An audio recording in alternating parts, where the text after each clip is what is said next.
గత 30 సంవత్సరాలుగా ఇండస్ట్రీలో ఉన్నారు కదా! వచ్చే 10 ఏళ్లలో ఎందుకంటే మనం చిన్న హాస్పిటల్ నుంచెళ్ళి ఇప్పుడు కార్పొరేట్‌లు వచ్చాయి. ఐసీఎల్ లాంటి టెక్నాలజీ వచ్చాయి. స్మైల్ లాంటి టెక్నాలజీ వచ్చాయి. ఇప్పుడు మీరన్నట్టు ఇక్కడనే మనము లెన్సెస్ మ్యానుఫ్యాక్చరింగ్ చేస్తున్నాము.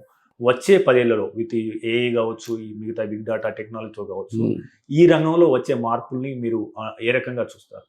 ఎట్లా ఉంటాయంటారు నెక్స్ట్ 10 ఇయర్స్‌లో, 20 ఇప్పుడు మీకు తెలిసిన విషయమే అది. యాక్చువల్గా జవాబు మీ దగ్గరే ఉంది. ఎందుకంటే సాఫ్ట్వేర్ ఇండస్ట్రీలో మనం రోజు రోజుకి ఎక్కడికో వెళ్ళిపోతున్నాం.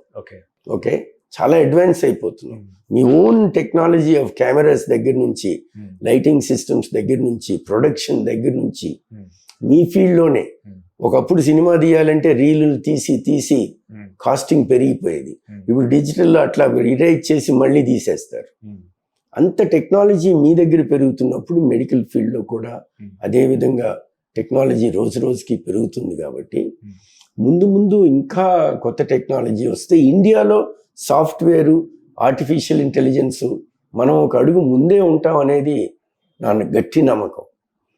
ఈ ఆర్టిఫిషియల్ ఇంటెలిజెన్స్ ముఖ్యంగా శరీరంలో కంటిలో ఎక్కువ పనిచేస్తుంది.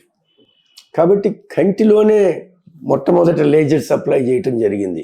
చాలా గమ్మత్తు విషయం. అట్లానే ఆర్టిఫిషియల్ ఇంటెలిజెన్స్ కూడా కంటిలోనే ఫస్ట్ ట్రై చేశారు. ఈరోజు ఆర్టిఫిషియల్ ఇంటెలిజెన్స్ వల్ల ప్రతి డాక్టరు ఇంటెలిజెన్స్ పెరిగిపోయి కొత్త విధానాలు తీసుకొచ్చి యూ విల్ బి అమేజ్డ్ అనమాట. అసలు మా దగ్గర ఈరోజు రెటీనాలో కానీ, కార్నియాలో కానీ, యాంటీరియర్ సెగ్మెంట్ అంటాం, అంటే ముందు భాగం కంటిలో, అట్లానే వెనుక భాగం పోస్టీరియర్ సెగ్మెంట్, అన్ని ఏరియాస్లో ఆర్టిఫిషియల్ ఇంటెలిజెన్స్ వచ్చేసింది. We can't stop it. I think this country is moving great, just like our cricket team.